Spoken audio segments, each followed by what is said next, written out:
not an introvert. Does this fit you? This is another quiz. Assertiveness training here for about the next 10-15 minutes. Maybe I'll come means I'm not coming. I'll let you know. That means I'm not coming. I'm not sure yet. That means I'm not coming. I'm very sure I'm not coming. I'll try and come means I won't try anything. And I'll think about it means I won't think about anything. I'm not coming. Man, I know that probably hits home with you because it hits home with me. Okay. How easy is it for us to fall back into passivity instead of just being, can I use the word honest? Can I use the word honest?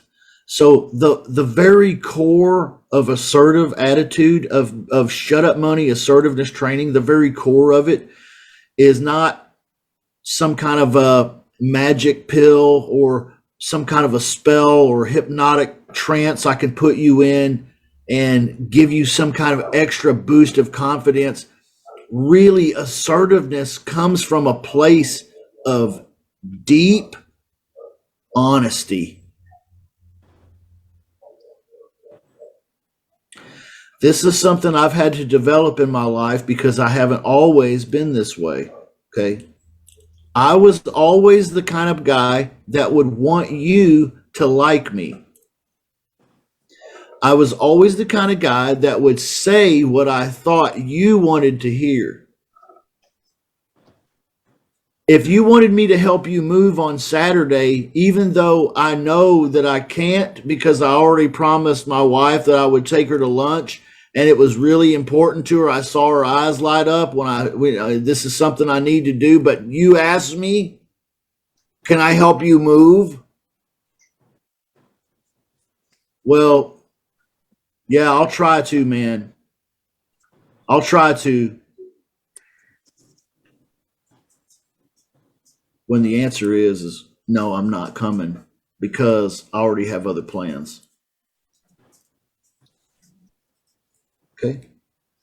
Honesty, see, I think we all need to do some introspective accounting here. And we need to start parsing our words better with one another in our lives in general, especially with prospects on the phone. Let me give you an example. When a prospect on the phone says, well, why are you doing this? I mean, what do you get out of it? Do we hem haw around a little bit? And are we like, well, Mr. Homeowner, I am going to make some money on this. It's probably not going to be much. And, really our business exists because we really want to help people that have a hard time buying properties and blah, blah, like you're some kind of damn charity. Okay. You see what I'm saying? You see what you're doing there? Is you're trying to say, you're fishing for something that you think he'll like. When the truth is real simple. Why are you doing this? What do you get out of this deal? Mr. Homeowner, here's what I want to do. I want to put some good people in there that want to buy the house, and I'm going to make some money doing it. But I know this has to fit you first. Well, how much money are you going to make? I don't know. I don't know. Usually it's a few $1,000s. I'm not sure how much just yet. If I make a few $1,000s, sir, is that good? Is that a deal breaker? If it doesn't come out of your pocket and if it doesn't come off of your purchase price here, is that a deal breaker that I make a little money here in this transaction? That's honesty. Guts is severely honest. Okay. So I want you to be honest. So when we catch ourselves in our routine day-to-day lives using phrases like this, maybe I'll come, I'll let you know, I'm not sure yet, I'll try and come, I'll think about it. Okay, I want you to stop yourself and go back and say, okay, now, how can I just be blatantly honest? And then the thought probably rushes into your mind, well, what if that offends this person? What if it does? Let's play it out. What if it does offend this person? If you are just honest about things, if you just start being honest with people and it offends someone, what about that? Well, I have a couple thoughts about that. One is why are they offended? One reason could be because they feel misled, because you've been lying to them all the way up until now, and now you're being honest with them, so they don't know how to take you. That's on you, man. That's on you. Okay, so embrace the honesty and let them get to know the real you.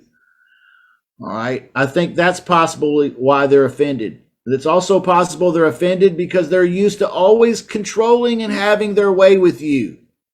Okay, don't you want to stop that? Sure, honesty begins to break all of those things. All right, there's an old proverb that says the truth, you'll know it. And the truth that you know, it's not truth in general, it's the truth that you know that sets you free. Okay, it's the honesty that you embrace. Let me rephrase it that way. It's the honesty you embrace that sets you free. So embrace honesty in your life. Okay, that's a point that I want to make. So catch yourself in those phrases and then stop saying those phrases and start replacing those phrases with honesty. Even, especially with everyone in your life, but especially with homeowners, okay? Especially with homeowners. All right, so last week we talked a little bit about the rights of an assertive, shut up money assertive person. But today I promised we would talk about self-talk, and we're going to do that real quickly, okay? Everybody knows about self-talk. Everybody here does a lot of self-talk. That's just absolutely got to be true unless you're totally different. I have labeled my self-talk Frank, and everybody's heard about Frank, right? This is Frank. He's wearing a visor hat like he plays tennis today. This is Frank, and you can see Frank is just an ugly costume head I bought. So I could just really, really relate to Frank being a negative voice. Frank is that voice that always talks in my head. Frank is that guy that's always just keeps his mouth running. You know, like I can say something and then Frank keeps talking up there. I can be sitting watching TV and Frank is talking away. He'll talk right through the damn movie. You know, Frank is an asshole. So Frank is a way I've personalized my self-talk. Okay. There's another video I go into more in depth about Frank and depression. And you can find that in my motivational series. But here's the thing. It helps me to identify self-talk as a separate thing. When I say separate thing, I mean outside of me. Because I don't always agree with the self-talk, do I? I don't always agree with the self-talk. And I do have some control over it, and I do not have some control too. So it seems, at least. So I definitely feel like I'm in a better position if I could separate me from all of the chatter. You are not necessarily all of the chatter. Okay. A bird can land on your head. That doesn't mean you have to let him build his nest there. Okay. I like that phrase. I've heard that. Right? When I studied at a Buddhist monastery, I almost said a Buddhist monetary, but that's not right. I don't think it was about the money. They taught me that your mind is like an aquarium that's been stirred up. Like if you have an aquarium and it has dirt and rocks in the bottom, if you ever clean your aquarium, you know, you kind of put that vacuum down there in the rocks and you see how all that stuff just kind of floats up into the water. That's like your thoughts. And you have all this stuff floating around in there, but those things aren't you. You're the aquarium. You're not the things floating around in the aquarium. Okay, so separate this self-talk a little bit. So, and what I'm trying to get you to do is recognize that you are not everything that you think about yourself. Okay, you're not everything you think about yourself. Okay, self-talk is going to happen, and you're already engaged in it, whether you like it or not. Okay, so how do we continue to improve self-talk? I think is one thing is we recognize that self-talk is not always us.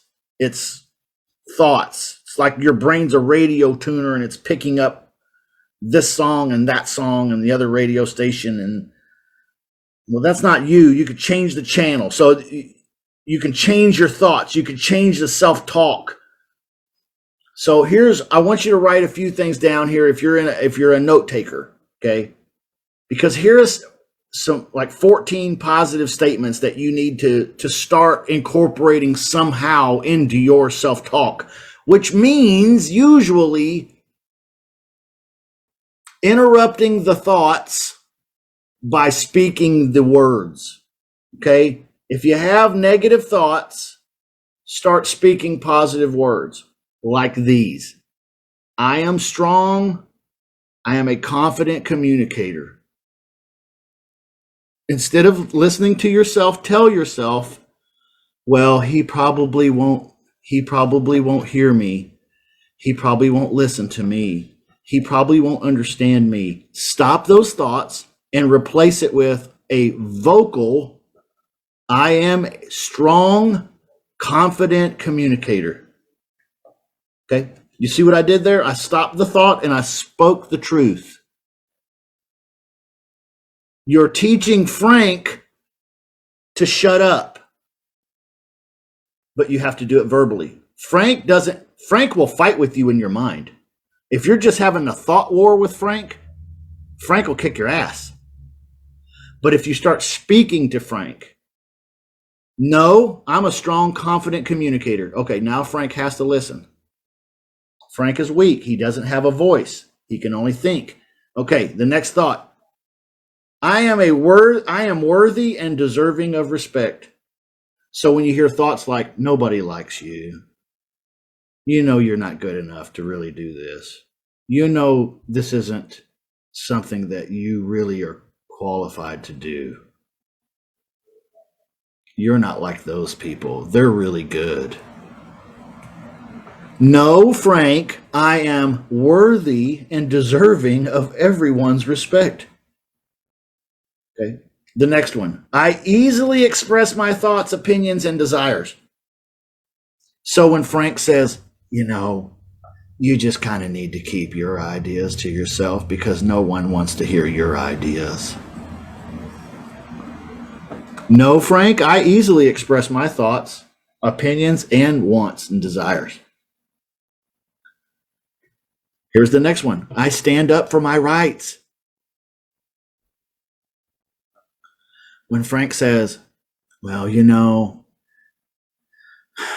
those people, they're just going to have their way and you're just going to have to put up with it. That's just how it is. You know how people are and you know how you are. No, Frank, I'm going to stand up for my rights. Okay. The next one. I feel safe and secure about asking for what I want and need.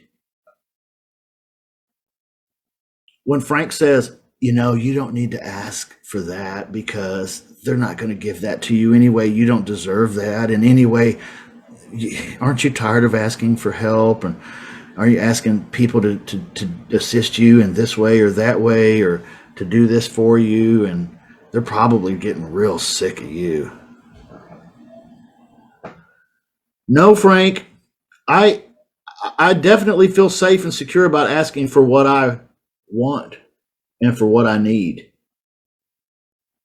Okay. Interrupt the thought with the words. Okay. Here's the next one. I easily ask for what I want and effortlessly exercise my right to say no. Let's just say that. I effortlessly exercise my right to say no. When Frank says, well, you have to do this because they'll get mad if you don't. No, I effortlessly exercise my right to say no. Okay. The next one, I allow myself to receive from others. This is big, everybody, and I want you to get this. I allow myself to receive from others. I'm going to tell a little quick story. I have a stepson. He graduated high school a couple months ago. His grandmother came over to the house and handed him a gift card or something. It was like, had $150 in it. And he was like, Grandma, no, you don't. Grandma, no, you don't need to do this. Grandma, it's okay. Grandma, why'd you do that? You don't have to do that. Grandma. I grabbed him by his arm. I said, hey, bud, listen, you graduate high school once in your whole life. Your grandma is a hardworking woman. If she wants to give you $150 of her money, you shut the fuck up and you take it and you say thank you. It's false humility. Okay? It would have hurt grandma's feelings to not give you the money. Okay?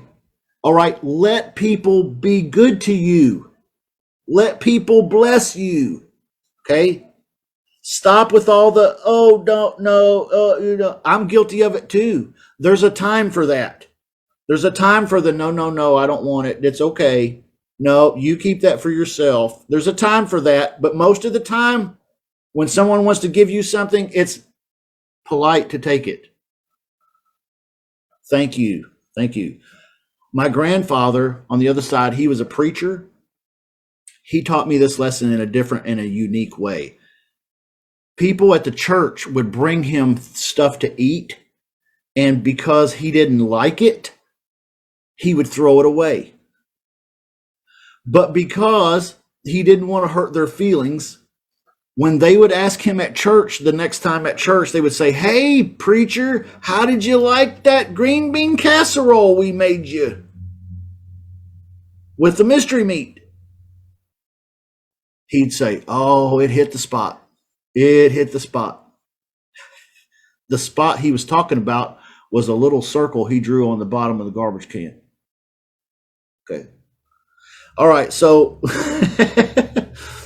you have a right to say no. He could have just said, hey, brother, we really not big fans of the casserole. You could keep this. Why don't you give this to sister so-and-so instead of taking it home and doing all that? But pretty interesting. He did understand the right to receive from some, you need to be able to receive from people. Okay. Even if just because they want to give. Okay. Just because they want to give. All right. It's important. All right. So break that paradigm. And I know that affects a lot of people. Okay. Sorry, I went on about this too long, but I think that's a big deal. All right. Here's the next phrase. I am important. My views are important and my life is important. When Frank says you're not important, when he says your views don't matter, when he says your whole life is insignificant, I want you to interrupt Frank and I want you to verbally say, no, Frank, that's not true. I am important and everything I do contributes. Okay, here's the next one. I trust and believe in myself. When Frank says, you can't do this because you've failed so many times before, you've made nothing but wrong decisions your whole life. What makes you think this is going to be any different? I want you to interrupt Frank and say, no, Frank, I trust and believe in myself. I respect myself. I'm smart.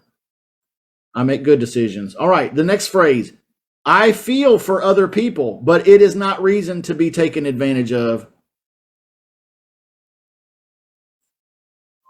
When Frank says, if you don't help them, what will they do? I want you to say, Frank, it's none of my business. Okay. All right. That's tough, but I want you to do it. Okay. Here's the next one. I am in control. I am in control. Two more. When Frank says you're not in control, when Frank says your life is deteriorating, when Frank says your life is in chaos, when Frank says that you're powerless and you're weak, I want you to say, no, Frank, I'm in control. Here's the next phrase. I am comfortable in tense and difficult social situations. I am comfortable in tense and difficult social situations. Okay. So when Frank is saying, hey, you don't fit in, you don't really belong there, I want you to say, no, Frank, I'm comfortable in tense and difficult social situations and conversations. I'm able to speak up for myself. Yeah. All right, here's the last one. I don't let people and outside influences destabilize me. Okay? I don't let people and outside influences destabilize me. Okay. This is big. This is big.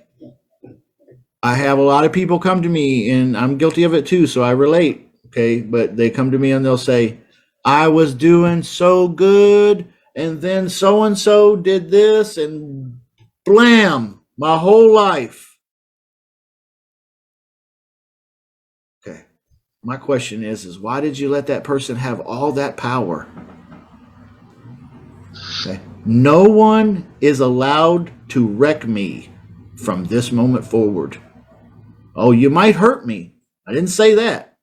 You might hurt me. You might even steal from me. But I'll never let you wreck me.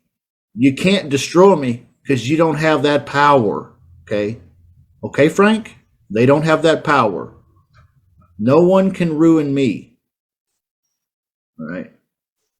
All right. These are some big concepts, and that's all we're going to share today. Next week, we'll get into a little bit more practical details about handling relationships and so on and so forth, just for a few minutes like this.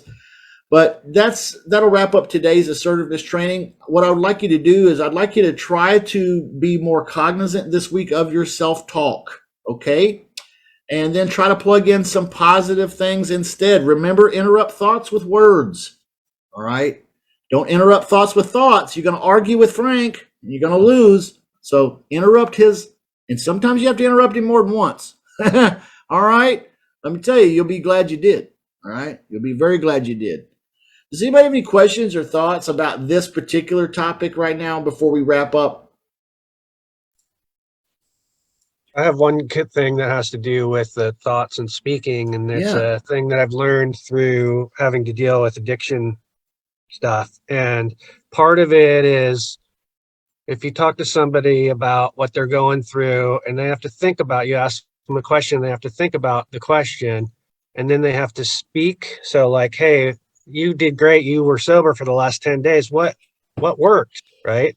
So they have to think about that for a minute, and then they have to answer the question. So they're using their thoughts and then they're speaking. And then that is like a way of, having better, positive reinforcement. Yeah. And so it's the same thing, what you're talking about with all the stuff that you're talking about, or that you're saying, all these things. When you think it and then you speak it, it's like double duty right there. Yeah. Good stuff, man. Yeah. Thank you. Thank you. I appreciate that. Anybody else with any comments? Anything? Yeah, I think saying it out loud, maybe taking even just 5 seconds, doesn't have to be a minute or something. Yeah. Just take a second, and you can do that on the phone too. I think would be great. Just hey, just give me a second, Mr. Seller. Just give me like 5 seconds. Let me write that down and just verbally speak that out loud. I think would be a big thing. Yeah. Yes, I totally agree. In our personal lives, I will say this. I practice this as much as I'm mindful to. Okay. And I hope that sinks in a little, because it's all about being mindful. Like, are you cognizant? Are you conscious of this chatter going on? Okay. And 80% of it, they say 80% of it is destructive. 80%. Okay. What if you were able to harness 30% of that 80%, and get it down like 20% more, you're 20% more positive than everybody in your thought life. Is that not going to play out well in the real world? I think it will, you know. But here's the thing, when I interrupt my thoughts with words, sometimes it's just a little whisper. It's like, I'm not going to feel like that. I'm not going to. Frank, you shut up. And then I go about my life. Okay? No one heard that but me. I didn't scream it, shut up, Frank, I hate you. You know, Frank, you're a fucking asshole. Everybody's like, who the hell is he talking about? Like, Frank who? He's talking to people that ain't even here. You know, like, no, it's like, no, Frank, shut up, Frank. That's not true. What you're saying about these people is not true, Frank. I'm comfortable with these people and I trust myself. So you shut up, Frank. And then they don't need to hear me saying that, but I'm kind of personally interrupting my own negativity, and I'm forcing the stream to go a different direction. You know, so yeah, I think all those it's all a practice, and you'll never be perfect at it by any means. But the better that you get at it, the more control and the more honesty you have in your life, the more control you'll have, the more success you'll have, I believe. I really do believe that. That's how it has been for me, at least. Okay. I did some things that were successful, but then I lost them all. And it has a lot to do with these lessons that I'm talking about today. I was passive, or I was aggressive, or I was passive aggressive. When I could just be honest and be assertive, and it would change everything. And once I started doing that, it did. Okay. With not just with me, but with my relationships, my intimate relationships, my kids, and also with my business partners and the people I work with, my leads. Like, I don't care. You know what? If you don't like me, Mr. Homer, it's okay. You tell me no. I fucking mean it. I'm not just saying it because I heard Claude. I fucking mean it. Okay. That is a position of strength. See? All right. So, all right. Love you guys. Anything else? Okay. Thanks, dude. Thanks, That's awesome. Okay.